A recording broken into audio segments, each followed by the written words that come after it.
ঘরোয়া রান্নার রেসিপিতে সকলকে জানাই স্বাগত। সকল বন্ধুরা নিশ্চয়ই আমার ভালো আছেন, সুস্থ আছেন। আমিও ভালো আছি। আজ মাছের ডিমের রেসিপি নিয়ে চলে এসেছি। কিভাবে রান্নাটা করি দেখতে থাকুন আর সাথে থাকুন। এখানে মাছের ডিম ধুয়ে পরিষ্কার করে নিয়েছি। এবার আমি এর মধ্যে 3 চামচ বেসন দিয়ে দেব।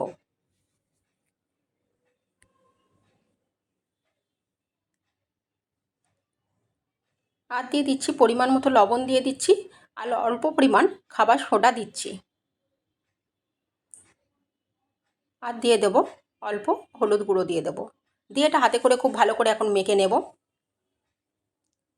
ঠিক এই রকম মাখাটা হবে, বেশ একটু টাইট টাইট মাখাটা হবে। আর আমি এখানে তেঁতুল ভিজিয়ে রেখেছি 1 কাপ জল দিয়ে। এটা আমি খুব পুরানো সেই কালো তেঁতুল নিয়ে নিয়েছি। কড়াটা গরম হয়ে গেছে, তেল দিয়ে দিচ্ছি। তেলটা গরম হয়ে গেছে। এখন আমি মাছের ডিমটা যে মেখে রেখেছিলাম সেগুলো বড়ার আকারে দিয়ে দিচ্ছি কড়ার মধ্যে। এরকম হাতে করে অল্প অল্প করে নিয়ে দিয়ে দিতে হবে।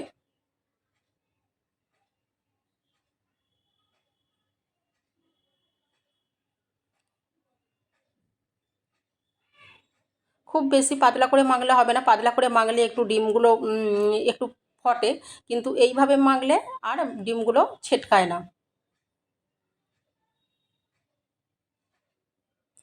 এইভাবে লাল লাল করে ভেজে নিতে হবে, নিয়ে তুলে নিতে হবে। এখনও একটু আমার রয়েছে মাছের ডিম মাখা, সেটাও আমি আবার কড়ার মধ্যে অল্প অল্প করে দিয়ে দেবো এইভাবে হাতে করে।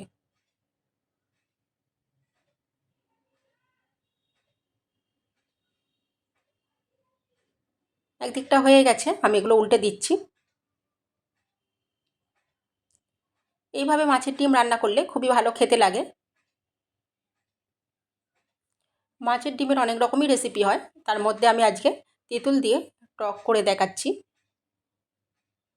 এগুলো বেশ ভালো করে ভাজা হয়ে গেছে, এখন আমি তুলে নিচ্ছি এগুলো।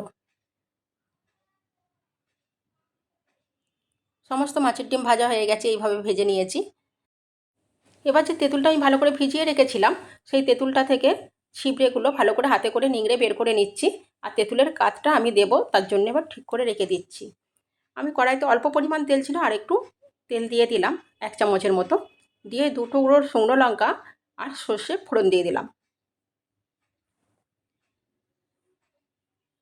ফোড়নটা বেশ একটু ভেজে নিচ্ছি।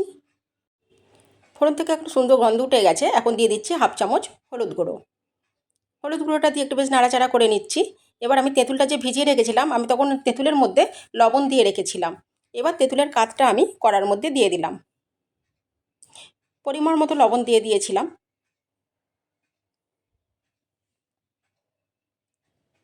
তেঁতুলের কাতটা যেটা দিলাম সেটাও ফুটে গেছে, এখন এর মধ্যে আমি জল দিয়ে দেব।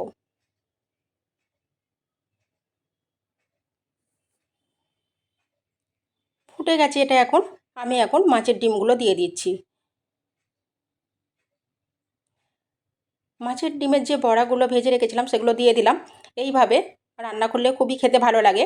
আর মাছের ডিমের একটা উপকারিতা আছে, মাছের ডিম খাওয়া এই সময় ভালো, ছোট বড় সকলেরই। তো এই সময় যদি ঘুরিয়ে ফিরিয়ে একটু রান্না করে খাওয়া যায় তার ভালোই হয়। এখন আমি দিয়ে দেব 5 চামচের মতো চিনি দিয়ে দেব। আপনারা যেমন টক মিষ্টি যেভাবে খেতে চাইবেন সেই অনুযায়ী চিনিটা দেবেন। যদি টক লাগে, মিষ্টি খেতে ভালোবাসেন, তাহলে আর একটু চিনিটা দেবেন আপনারা। আমি এখানে 5 চামচের মতো চিনি দিলাম। আমরা একটু টক টক খেতে ভালোবাসি, তাই চিনিটা 5 চামচের মতো দিয়েছি।